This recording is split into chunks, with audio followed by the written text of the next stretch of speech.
السلام علیکم ملګرو په دې جنگ کې امریکا خپه ګیره ده او د هغې د ګیرېدو نه او د هغې د اګریشن نه پرون پته ولګېدله چې امریکا تر څه حده پورې په دې جنگ کې لیونې شوې ده او اوس کېدی شي د امریکې زوال را روان وي. ملګرو پرون ډونالډ ټرمپ ډېر په غوسه کې د خپل آرمي چیف دا وګورئ تاسو آرمي چیف چې کوم دی دته د ریزاین آرډر ورکړلو او دته یې ویل چې بس ته نور ختم شوي. همدغه شانتي یو بل چې کوم اټارني جنرال و هغه ته یې هم آرډر ورکړلو چې ته هم ریزاین ورکړه. اوس ملګرو دا دوی په خپل منځ کې په فوج کې اختلافات راغلي دي. هلته خلک هم راوچت شوي دي ډېر زیات په امریکا کې ځکه چې امریکي خلک وایي چې ولې زموږ د ټیکسونو پیسه په جنګ کې لګیږي او ولې موږ د اسرائیل دپاره چې کوم دی جنګیږو. او د ډونالډ ټرمپ خلاف دا ناره هم اوچتېږي چې نو کینګز مطلب موږ دلته کینګز نه منو بلکې دلته یو ډیموکریټک ګورنمنټ منو. ډونالډ ټرمپ اوس مطلب یو د بادشاهت په شان سیستم روان کړی دی. ښه ملګرو د جنګ په موضوعاتو باندې موږ ډېرې ویډیوګانې وکړلې او خلک هم پرې پوره لګیا دي. نو لهذا زه نن د دې جنګ په باره کې خبرې نه کوم. زه اصل کې د یو بل ټرمینالوجي په باره کې خبره کوم او د دې ټاپک سره یې ځکه تړم چې ډونالډ ټرمپ د دې جنګ په دوران کې هغه ډېره استعمال کړله او کله هم امریکا چې جنګ کوي نو دغه ټرمینالوجي یعنې د اسلاموفوبیا دا ډېره زیاته استعمالیږي دوی په هغه کې. او نن لږ دا ګورو چې د اسلاموفوبیا اخر دې چې شي د دې شروعات څنګه وشولو او د دې په ذریعه سره د مسلمانانو خلاف نفرت څنګه خور شولو. نو ملګرو اصل کې نن د دې ټرمینالوجي په اړه موږ نن خبرې کوو او لیکچر د دې په اړه دی ځکه چې په د جنګ په حالاتو کې څو ځل ډونالډ ټرمپ دې طرف له اشاره وکړله د اسلام خلاف نفرت خور کړلو. نو ملګرو راځي چې دا لږ وګورو چې دې شروعات څنګه وشولو د اسلاموفوبیا دا دې چې شي شروعات څنګه وشولو او دا به موږ کاونټر کوو څنګه. ملګرو اسلاموفوبیا دې ته تاسو ښه خیال وکړئ دا لفظ دا د دوو لفظونو نه جوړ دی. یو دی دا وګورئ اسلام او بل دی فوبیا. نو اسلام خو هسې اسلام دی خو تاسو پېژنئ. فوبیا مینس تاسو به په بایولوجي کې ویلي وي فوبیا دا لفظ به هم ډېر زیات ویلي دا اصل کې خوف ته وایي. څه شی خوف مطلب د یو شیز نه یره. نو اسلاموفوبیا مطلب دا دی چې د اسلام مذهب د دې نه نفرت کول د دې نه خوف او دغه خلک دهشتګرد ګڼل د اسلام سره چې کوم خلک تعلق ساتي د اسلام دین سره اسلام مذهب سره د هغوی خلاف نفرت خورول د هغې نه یره د هغې نه دنیا ته یره ورګڼل چې دا خلک دهشتګرد دي دا په اصل کې چې کوم دی وروستو خلک دي دا چې کوم دی خپل چې کوم پخواني هغه دي هغه نه پرېږدي. نو دا دې ته څه وایي اسلاموفوبیا مطلب د اسلام خلاف نفرت د اسلامي دین خلاف نفرت د اسلام نه خوف دا یې شارټ کټ ډیفینیشن دی. ملګرو د دې آغاز څنګه وشولو آخر دا اسلاموفوبیا ولې دنیا ته راغله ځکه چې په دنیا کې خو نور مذهبونه هم ډېر دي کرسچن هم دي جیوز هم دي دغه شانته هندویزم هم دي د اسلام خلاف ولې راغله. ملګرو اصل کې د دې شروعات وشولو په 7th سنچري کې یعنی په 9مه صدۍ کې دا اوس 21مه صدۍ روانه ده که نه دا د عیسوي کال 9مه صدۍ ته یادوم. او دا څنګه وشولو دا وشولو چې کله په سپین کې د مسلمانانو حکومت راغللو کیسه اوس درته نه کوه ډېره اوږده ده تاریخ بین زیات وله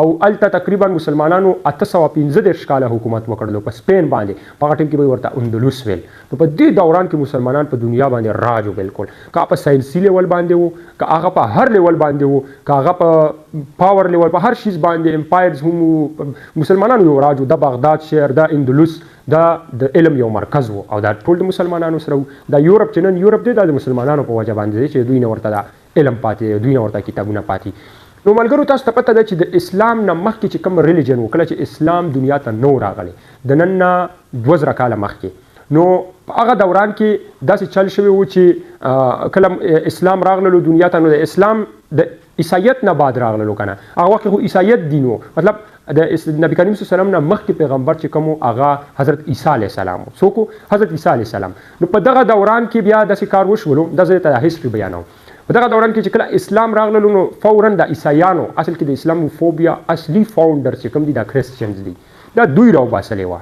او دوی ځکه راوباسلې وه چې د دوی د دین نه بعد ډایرکټ اسلام راغللو. نو چې ډایرکټ اسلام راغللو نو بیا د دوی ویل چې دا خو زموږ دین ته زموږ دین نه مني دا خو اسلام راغللو زموږ دین یې هغه کړلو ختم کړلو داسې یې کړلو دا خبرې دوی خوارې کړلې او د دې نه بعد چې کوم دی دوی مختلف قسمه د اسلام خلاف پروپیګنډې خورې کړلې د اسلام خلاف نفرت شروع کړلو نفرت یې خور کړلو او په دې ذریعه سره دوی مختلفو چالونو په ذریعه باندې هلته د اسلاموفوبیا شروعات وکړو د اسلام خلاف چې کوم دی په مختلفو ځایونو کې ایونټس شروع کړل چې د هغې د وجې په همدغه ټایم کې په 7th سنچري کې د اسلاموفوبیا آغاز وشولو. د هغې نه بعد بیا ملګرو پکې دغه د سپین ولا خبره مې وختي چې درته ریمایندر کې واچوله دا هم پکې راغللو او مسلمانانو ډېره په دنیا کې ترقي شروع کړله. نو په دغه دوران کې هم د اسلام خلاف چې کم دی نفرت خورول د عیسایانو د طرف نه شروع شول. اصل کې د مسلمانانو په پخوا وخت کې غټ جنګونه د عیسای اوس هم دي، خو لکه اوس که خیالو کې د هر څه چې کم دی په هغه دوران کې دوی خو د دنیا نه څو ځل الله تعالی دا چې کم یهود دي او بني اسرائیل څو ځل یې دنیا نه میټاو کړي وو. په هغه دوران کې دوی دومره اثر رسوخ نه دا کرسچن دا صلیبي جنګ او د مختلف قسمه دا دوی سره ټول د مسلمانانو جنګ ټول د دوی سره شروع دا د اسلام د راتلو نه بعد که تاسو خیال وکړئ د صلیبي جنګ خو به هم ویلي وي که نه، لهذا ډېر پکې اوږدېږم نه. خو دغه دوران کې بیا یو امپایر اټومن امپایر هم راغله دنیا ته، عثمانیه خلافت عثمانیه دا خو ما ته په انګلیش کې ورته اټومن امپایر وایي، نو په اردو کې ورته خلافت عثماني دا خو د دې خو باره کې خو هر چاته پته ده. اوس د خلافت عثمانیه دې تقریبا دې باونډریز د دریو براعظمونو پورې وو، یورپ هم ټول د دوی سره و، ایشیا کې هم وو، دغه شانتې نور مطلب د دریو براعظمونو پورې د دوی باونډریز رسېدلي وو. خو په دې خلافت عثمانیه کې کرسچن سټیټس هم وو، موجوده کې یورپ کې کرسچن سټیټس ډېر دي که نه، دغه کرسچن سټیټس په دې خلافت عثمانیه کې وو. او د کرسچن سټیټس دوی په زړه کې دا بغض و چې څنګه د مسلمانان په ټوله دنیا باندې په موږ باندې حکومت کوي. دا خو زموږ دپاره ښه خبره نه ده، مطلب زیات هم مونږ یو بیا هم د دوی را باندې حکومت دی. آخر وجه څه لکه مطلب کرسچن ریلیجن په دنیا کې د آبادي په لحاظ سره اول نمبر دی اوس هم، او دویم نمبر مسلمان اسلام دی. خو دا سروې شوې ده چې کیدی شي تر 2050 پورې 2050 پورې اسلام په اول نمبر شي، ځکه چې اسلام ډېر په تیزۍ سره خورېږي. نو ملګرو په دې ځای کې بیا عیسایانو څه وکړل، نور هم د اسلام خلاف او د مسلمانانو خلاف فوبیا خورول شروع کړل، د هغوی خلاف بغاوتونه، د هغوی خلاف تحریکونه، د هغوی خلاف مختلف قسمه خبرې شروع کړلې دوی چې دوی چې کم دي مطلب وای دلته اوس هم د هغه کې خلک وایي که نه وایي پخوانۍ خبرې اوس هم کوي، حالانکه اسلام داسې دین نه دی. اسلام تا ته د هرې زمانې مطابق د اډاپټیشن یعنې د مطابقت ترغیب درکوي. نو په هغه دوران کې دوی یو ځل بیا چې کوم دی د اسلام خلاف فوبیا شروع کړله، او بیا چې کله 1923 راغللو د خلافت عثمانیه د زوال دور، په کم دور کې چې خلافت عثمانیه ختم شو نن نسل کاله مخکې 1923، نو هغه دوران کې دا مختلف کرسچن سټیټس دا د دې نه جدا شول، عرب هم ته جدا شول، او بیا په دغه دوران کې چې کوم دی دغه کرسچن ریاستونو نور هم دا د اسلام خلاف فوبیا دغه خورول شروع کړل، ځکه چې هغه دوی په وراثت کې دا خبره روانه وه، په نسل کې را روانه وه چې ولې زموږ دین موجود دوی ولې داسې چل وکړلو چې زموږ دین ختم کړلو او خپل دین رایج کو. نو نور هم بیا چې کوم دی دغه شی شروع کړلو، څوک په هغه دوران کې په دې پوهېدل نه، خو دا دوی پټ پټ دا تحریکونه چلول. ښه ملګرو اوس اصل ځیله پکې راځو، او اصل ځیله به راځو اله چې کله دې کیسې ته راشو. خو دې کیسې نه مخکې دا ایکسپلین کېدل ډېر ضروري دي چې په ډېرو ویډیوګانو کې زه تاسو ته وایم. زموږ د اسلام دپاره د ټولو نه خطرناک شی دغه دی، ریلیجس ایکسټریمزم، مذهبي انتها پسندي. مذهبي انتها پسندي دې ته وایي چې په مذهب کې دغه خلک دغه ایکسټریمست انتها پسند دومره ورننوځي چې د مذهب مس انټرپریټیشن وکړي. مس انټرپریټیشن مطلب دا غلطه تشریح وکړي خلکو ته، دا مذهب د اسلام دین خلکو ته یو سخت دین انټرپریټ کړي، تشریح ورته وکړي چې را دا خو وایي چې بس مطلب که تاسو خیال کړي وي تاسو به د خپلو ریلیجیس ایکسټریمسټو نه دا خبره مو اورېدلي چې مطلب که یو کس اسلام نه مني په ده باندې چې کوم دی ظلم هم کوه په ده باندې به اسلام منې، په ده باندې به ته په زور باندې مانې. حالانکه الله تعالی په قرآن پاک کې وایي لا اکراه فی الدین، دین میں کوئی جبر نہیں، په دین کې هیڅ زبردستی نشته، هیڅ زور پکې نشته، بلکې اسلام د یو امن ولا دین دی، او د دې دا لفظ هم دې مطلب هم پیس دی، امن د سلامتیا نه راوتی. نو څومره د امن ولا بیا دی.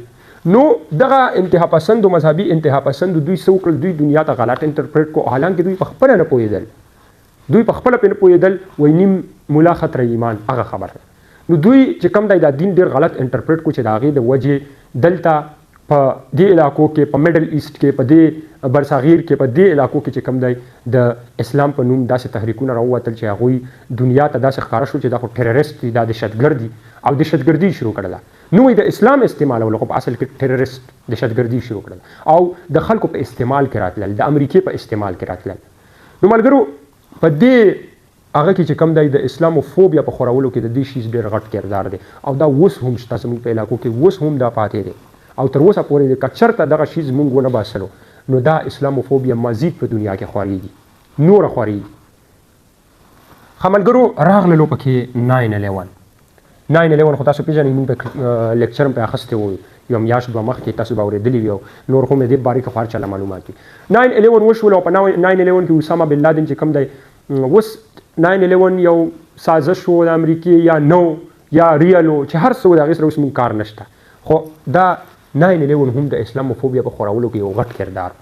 نو 9/11 په دوران کې څه وشول چې اسامه بن لادن امریکې په بلډینګونو باندې حمله وکړله او په ټوینز بلډینګونو پینټاګون ورلډ ټریډ سنټر او په دې شیزونو نو امریکې د ورته ویل چې ته په میډل ایست کې کار ملره مطلب د بهانه دا و د اسامه بن لادن ته هلته ولې کار لري هغه ځای کې ته ستا څه کار دی نو په میډل ایست کې که تاسو کې ریلیجن ډېر زیات دی نو بیا امریکې څه وکړل د دې نه بعد په عراق کې هم انویژن وکړلو په نور میډل ایست کې چې څومره ملکونه هلته انویژن وکړلو په ایران کې او په اوس خو په ایران کې لګیا همداشانتې افغانستان ته راغله هلته یې هم انویژن وکړلو امریکې دا خبره خواره کړله چې دا اسلام دا وګورئ دا دهشتګردي دا ټول وګورئ په ما باندې حمله وکړله او زه اوس دا چې څومره اسلامي ملکونه دي په دوی کې به زه انویژن کوم افغانستان ته هم راغله په میډل ایست کې هم په ټولو ملکونو کې خواره شوله او کارډ یې د څه شي استعمال کړلو کارډ یې د دې شي استعمال کړلو چې دوی چې کوم دي دهشتګرد دي دوی ټرریسټ دي نو بیا د ټولو نه زیاته اسلاموفوبیا د دې نه بعد خواره شو اصل کې دا او دا یو بل سره انټر کنیکټډ دي نو بیا د دې په وجه باندې دلته نور تحریکونه او تنظیمونه جوړ شو چې هغوی هم د اسلام کارډ استعمال کو په حالانکې هغوی د بل چا لپاره استعمالېدل نو په دنیا کې دغه شانتي د اسلاموفوبیا دغه شان ایولوشن وشولو او په ټوله دنیا کې خواره شو تر اوسه پورې دا کارډ استعمالېږي چې مسلمانان دهشتګرد دي اسلام چې کوم دی دا یو دوی کې چې کوم خلک یا ټول دهشتګرد دي دا داسې نو دغه خبرې چې کوم دی خوارې شوې حالانکې اسلام چې څوک سټډي کړي نو هغه ته به پته ولګېږي چې دومره زیات تعلیمات د پیس د امن متعلق بغیر د اسلام نه یو دین داسې نشته چې دومره لکه د لفظ اسلام معنی چې پیس وي امن وي نو هغې ته بیا ته څنګه دهشتګرد وایي نو دا به اوس کاونټر کوو څنګه دا به کاونټر کوو ملګرو داسې چې دغه شیز ختم کړو ځکه چې نن سبا موږ سره بل شی نشته که دا ریلیجس ایکسټریمزم موږ ختم کړلو په څه ذریعه باندې دا مذهبي انتها پسندي نو دا د اسلام مس انټرپریټیشن باندې کېږي چې اسلام غلطه تشریح مس انټرپریټیشن نه کېږي نو په آرام آرام به چې کوم دی اسلاموفوبیا ختم شي نو موږ له پکار دي چې په دې شیز باندې کار وکړو ځکه چې په دې جنګ کې امریکا همیشه دا کارډ استعمالوي او موږ به حیثیت مسلمانان او به حیثیت اسلام دین دفاع وکړو او د هغې لپاره کار وکړو نو دا یو وړوکی غوندې لیکچر ملګرو په جنګ باندې خو ډېر خلک لیکچر کوي مال چې زه دغه د جنګ سره په سایډ وایز کې کم شیزونه لګوي چې زه هغې طرف له لګوي خلکو مخ کم نو امید کوم چې دې نه به تاسو ته ډېر څه میلاو شوي وي د اوس لپاره اجازت غواړم الله حافظ